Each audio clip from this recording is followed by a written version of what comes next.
एक दोनों बराबर नंबर नहीं लाएंगे, दोनों में डिफरेंस आएगा। क्यों आएगा? क्योंकि दोनों के पढ़ने के तरीके में डिफरेंस है। किताब सेम थी, तो कहने का मतलब ये होता है कि किताब खराब नहीं होती, किताब गलतियां से भरपूर ऐसा नहीं होता, हमारे पढ़ने के तरीके पे मैटर करता है कि हम उस किताब से कितना प्रतिफल निकाल पाते हैं। आज मुझे जहां तक याद आ रही, मैंने बहुत सारे एग्जाम्स पास किए, 7-8 एग्जाम्स तो राजस्थान के पास कर लिए नौकरी वाले। तो जो किताबें मेरे पास है वैसी किताबें हजारों लाखों अभ्यर्थियों के पास भी है। तो फिर मैं पास हो गया और वही पुस्तकें पढ़ के वही उन्हीं पुस्तकों के साथ अधिकांश अभ्यर्थी फेल भी हो गए। तो यहाँ पे पुस्तक को दोष नहीं दे सकते हम, यहाँ पे दोष जो जाएगा वो सीधा विद्यार्थी के ऊपर ही जाएगा, उसके पढ़ने के तरीके के ऊपर जाएगा। इसलिए किताबों को दोष ना दें, हमें हमारे पढ़ने के तरीके को बदलना है। अब बात आती है कि हमें पढ़ना कैसे है पुस्तक को, ताकि हम उसका बेहतरीन तरीके से उपयोग कर सके। एक छोटा सा एग्जाम्पल और दे देता हूँ। जैसे मान लो कि मेरे पास कोई इतिहास की एक किताब है, आपके पास भी वही किताब है, और वो 2 किताबें अपन लेके बैठते हैं निश्चित रूप से, तो डेफिनेटली मैं आपसे ज्यादा नंबर लाऊंगा। क्यों? भले मैं ये कह रहा हूं कि मैं फर्स्ट ईयर का स्टूडेंट हूं और आप भी फर्स्ट ईयर के स्टूडेंट, या आप ज्यादा लाओगे या मैं ज्यादा लाऊंगा। तो कहने का मतलब ये हुआ कि दोनों की बौद्धिक क्षमता अलग है, दोनों के पढ़ने का तरीका अलग है, किताब सेम ही है। तो किताबों पे अब आप देखना कि आपके पास जो किताबें हैं वही किताबें उसी तैयारी करने वाले हर अभ्यर्थी के पास ऑलमोस्ट है। फिर भी आप देखना कि सिलेक्शन ऐसे कुछ विद्यार्थियों का होगा, अधिकांश विद्यार्थी फेल होंगे। जैसे रीट ही है, 31,000 पास होंगे, बाकी सारे फेल ही होंगे, लेकिन किताबें सारी सभी के पास सेम है। तो किताब को आखिर पढ़ना कैसे? तो देखो यहाँ पे एक चीज और मैं बताना चाहूंगा कि जो पुस्तकें हैं ये पढ़ने के लिए छात्र का लेवल भी अलग अलग होता है। ये एक व्यक्तिगत बात होती है। जैसे कुछ विद्यार्थी बिल्कुल न्यू कमर्स होते हैं, मतलब न्यू कमर्स का मतलब ये हुआ कि जो बिल्कुल नए होते हैं इस कंपटीशन की फील्ड में, जिनको सब्जेक्ट के बारे में बहुत ज्यादा नॉलेज नहीं होता, या यूं कहिए कि उसने शुरू भी नहीं किया। कुछ ऐसे विद्यार्थी होते हैं जो बहुत ही मिडिल लेयर में होते हैं, तो ऐसे भी नहीं होते जिसको कुछ भी नहीं आता, और ऐसे भी नहीं होते जो बिल्कुल ही आपके स्किल्ड हो या दक्ष हो या बिल्कुल कंप्लीट कर चुके हो, सारा कोर्स है वो बढ़िया तरीके से कर चुके हो। तो 3 टाइप के स्टूडेंट मैं मानता हूं। कुछ ऐसे होते हैं जो बहुत ही न्यू कमर्स होते हैं, जिन्होंने बिल्कुल कुछ तैयार नहीं किया है। कुछ ऐसे होते हैं जिनका सब कुछ तैयार है, बिल्कुल रेडी एकदम, और बस ये लोग इसलिए पढ़ रहे हैं कि वो अपना ज्ञान और एनरिच करें। ऐसे लोग कहीं लगे हुए होते हैं गवर्नमेंट में, या फिर लगने वाले ही होते हैं, बस अपने नॉलेज को और एनरिच करते हैं ताकि किसी बड़े एग्जाम को पास कर सके या अपने ज्ञान को और साउंड कर सके।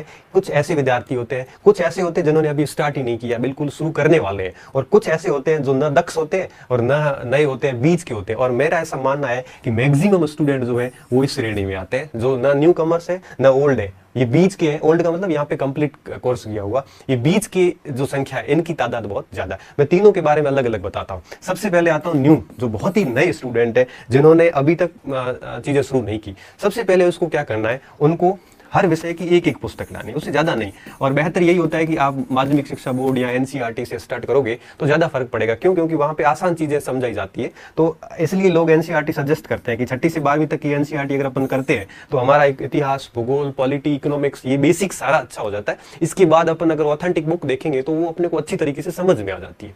तो ऐसे सामान्य चीजों से स्टार्ट करना चाहिए उसको। फिर करना क्या चाहिए, एक साथ मैक्सिमम एक साथ 1 या 2 विषय लेने चाहिए, क्योंकि नए स्टूडेंट होते हैं तो उसके लिए एक विषय पर्याप्त है। और मान के चलिए कि अगर 1-2 साल कोई आपके आसपास एग्जाम नहीं है तो एक विषय पढ़िए, और आपको लगता है कि 6-7-8 महीने बाद एग्जाम है या एक विषय में आप बोर हो रहे हैं तो कोई 2 विषय एक साथ पढ़िए, और 2 विषय के लिए कोई 2 किताबें लाइए। ज्यादा नहीं लानी, कितनी पुस्तकें लानी है, 2 पुस्तकें लानी है। और जितनी ज्यादा किताबें लाओगे उतना आप भ्रमित होंगे, उतना आप अपना परफॉर्मेंस बिगाड़ते जाओगे। फिर क्या करना है, फिर उस किताब के साथ क्या करना है, जैसे ही वो किताब आप लाए, उस किताब में सबसे पहले आपने पहला अध्याय निकाला। उस पहले अध्याय को निकालने के बाद आपको क्या करना है, उस अध्याय को बढ़िया तरीके से एक बार पढ़ लेना। जैसे आप अखबार पढ़ते हो ना, कोई भी खबर पढ़ते हो, उस तरह से पेंसिल लेके बैठो और पूरे के पूरे टॉपिक को अच्छी तरीके से पढ़ लो। उसके बाद में अगर आपको लगता है कि अच्छा, उसके बाद में भी एक चीज और होती है। अगर आप न्यू है लेकिन उस विषय की आपकी समझ अच्छी है, आपने 3-4 साल पढ़ा है चाहे स्कूली शिक्षा वगैरह में, तो अगर आपकी पकड़ अच्छी है या आप बिल्कुल नया विषय पढ़ रहे हैं, तो पूरी किताब एक साथ पढ़ लो।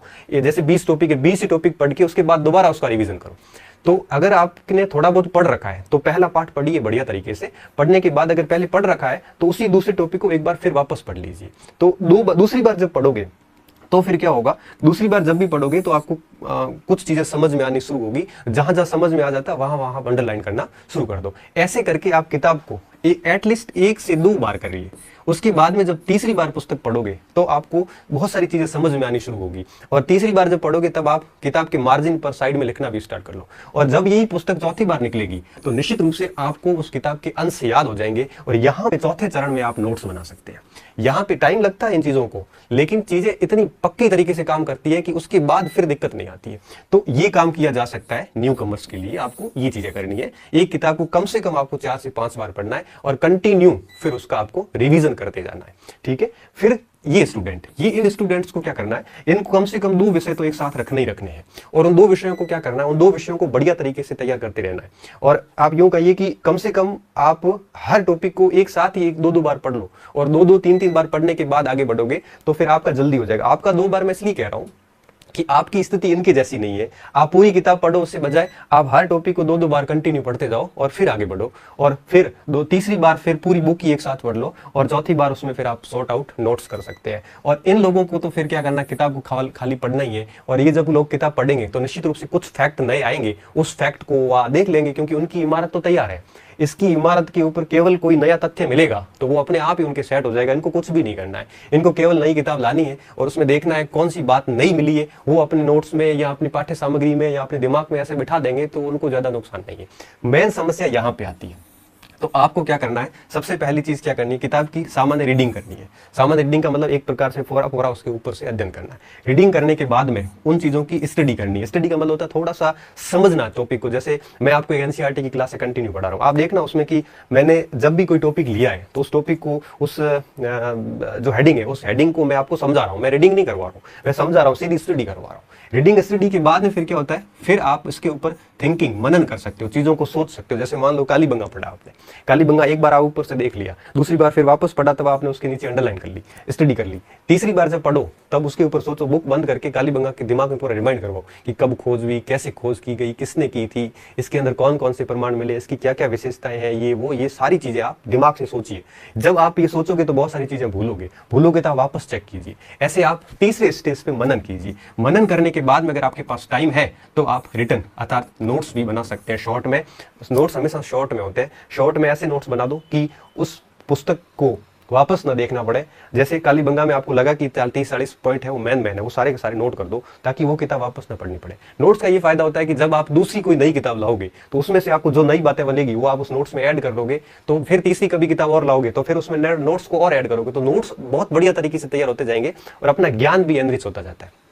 कई स्टूडेंट क्या करते हैं, स्टार्टिंग में नोट्स बनाना स्टार्ट करते हैं। ये सबसे गलत तरीका है। क्यों?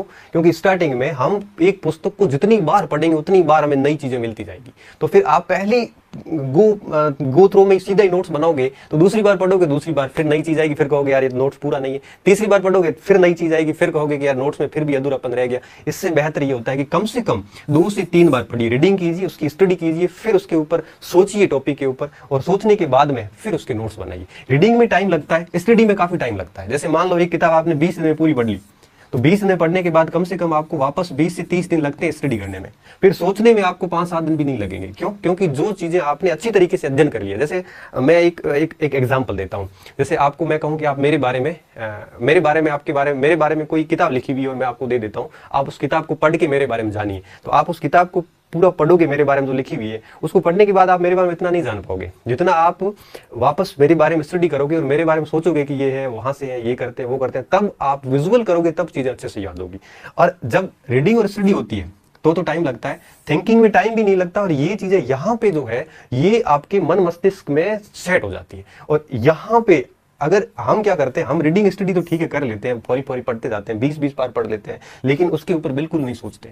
जब तक टॉपिक के ऊपर सोचेंगे नहीं तब तक वो टॉपिक पूर्ण रूप से हमारे को फल देने वाला नहीं है। हम कहते हैं ना परीक्षा में हमारी गलती होगी, गलती नहीं है, दरअसल हमने उस टॉपिक के ऊपर कभी सोचा ही नहीं था, हमने केवल किताब पढ़ते ही गए। तो कृपया करके पहले किताब को फौरे तौर पर रीडिंग मारे, फिर उसकी 2 से 3 बार स्टडी करें अच्छे से। स्टडी का मतलब ये होता है कि कोई भी पैराग्राफ लेके उसको सोचिए, उसके अंदर क्या लिखा हो, उसका सार क्या है। आप मेरी एनसीईआरटी की क्लास देखना, मैं आपको यहाँ पे स्टडी करवा रहा हूँ। मैं आपको, जैसे कल अपन ने बात की थी पिछले लेक्चर में कि विहार क्या थे या संघ क्या थे या बुद्ध का जीवन क्या था, हमने पूरे इस बोर्ड पे वो स्टडी कर ली उसकी। तो इस प्रकार से स्टडी 2-3 बार कीजिए, उसके बाद में उसके ऊपर सोचिए, सोचने के बाद में आप शॉर्ट में नोट्स कर सकते हो और उसके बाद में आप कंटिन्यू उसका रिवीजन कीजिए। अगर आप इस चरण को फॉलो करोगे तो निश्चित रूप से एक बार टाइम लगेगा, लेकिन ये चीजें ऐसी तैयार हो जाएगी, फिर आपके लिए दिक्कत हो जाएगी कि कौन सी नौकरी ज्वाइन करूं, ये कंडीशन आ जाती है। अगर आप शॉर्टकट सब कुछ करना चाहते हो तो जीवन में कुछ भी नहीं होगा।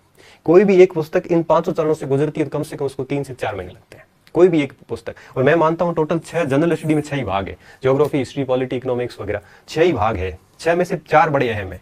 इन 4 भाग के ऊपर अगर ये 3-3, 4-4 महीने दिए जाए तो निश्चित रूप से 1-1.5 साल के अंदर ये सारा मटेरियल बढ़िया तरीके से रेडी हो जाता है।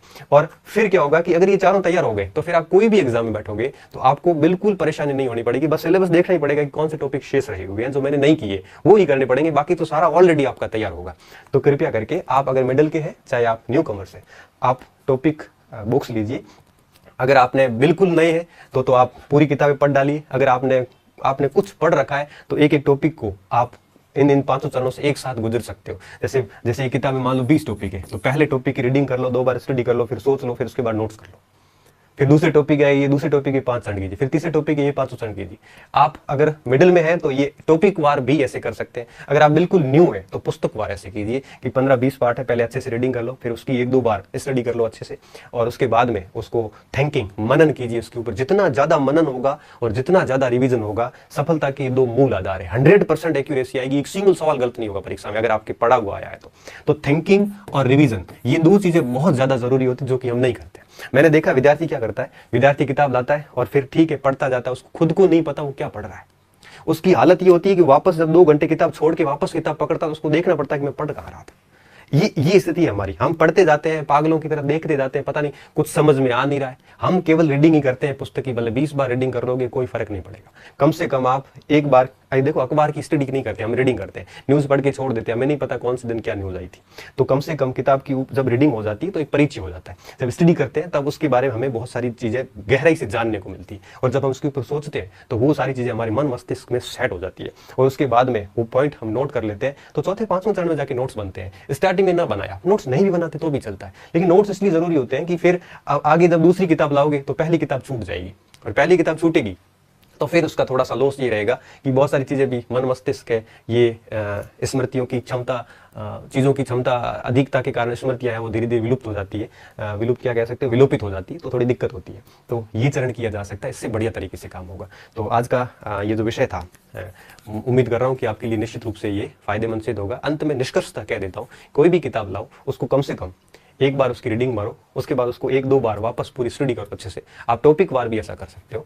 आप जैसे भूगोल, अक्षांश देशांतर रेखाएं पढ़ रहे हैं, उसकी आप पहले रीडिंग कर ली बढ़िया कि है क्या ये, उसके बाद में 1-2 बार उसको उसी दिन समझ लिया, स्टडी बढ़िया तरीके से समझ ली, और उसके बाद में उसके बारे में सोच के नोट्स बना दिए। तो एक दिन में एक टॉपिक तैयार कर लेते हैं तो 20-25 दिन में किताब तैयार हो जाती है।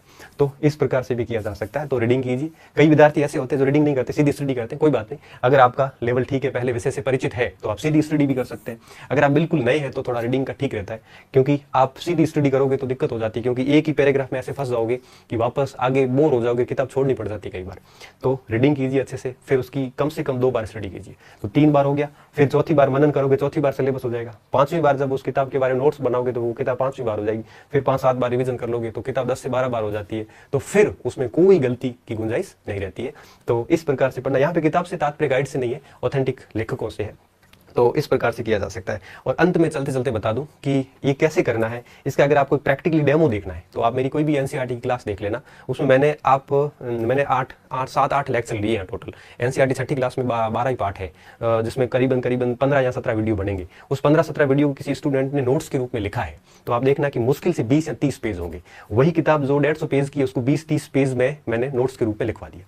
अब आप देखना कि वही 20 और 30 पेज मैं 100% दावे के साथ कह सकता हूं कि उस टॉपिक से कोई सवाल आ गया तो उस 20-30 पेज से कभी बाहर नहीं जा सकता। और एनसीईआरटी ने जितना लिखा उससे 3 गुना ज्यादा मैंने उसमें लिखवाया। तो कहने का मतलब ये हुआ कि 20-30 पेज में हमने 6ठी की एनसीईआरटी समेट ली। अब वापस कभी वो एनसीईआरटी नहीं देखनी पड़ेगी। और ऐसे करते करते मैं 12वीं तक पूरी एनसीईआरटी जब करवाऊंगा तो मुश्किल से 1 रजिस्टर 1.5 रजिस्टर भरा जाएगा। उस पूरे 1.5 रजिस्टर में 12वीं तक की सारी एनसीईआरटी आ जाती है, और उसको फिर पता नहीं कितनी बार पढ़ा जाएगा। तो फिर वहां से कभी गलती की गुंजाइश नहीं रहती। तो वो आप प्रैक्टिकली डेमो देख सकते हो कि किस तरह से रीडिंग, स्टडी और मनन किया जा सकता है, नोट्स किस तरह से किए जा सकते हैं। ये चारों चीजें मैंने उस सारे पिछले लेक्चर्स में फॉलो की है, तो आप इसको फॉलो कर सकते हैं। बहुत बहुत धन्यवाद स्टूडेंट। मस्त रहिए, अच्छे रहिए और पढ़ते रहिए। और आपको जो कुछ पढ़ाई में बहुत सारी दिक्कत आती है तो आप मैसेज बॉक्स में डालते जाइए। जब भी जैसे टाइम मिलेगा वैसे वैसे मैं आपकी उन समस्याओं का समाधान करने का पूरा प्रयास जो है वो करूंगा। धन्यवाद।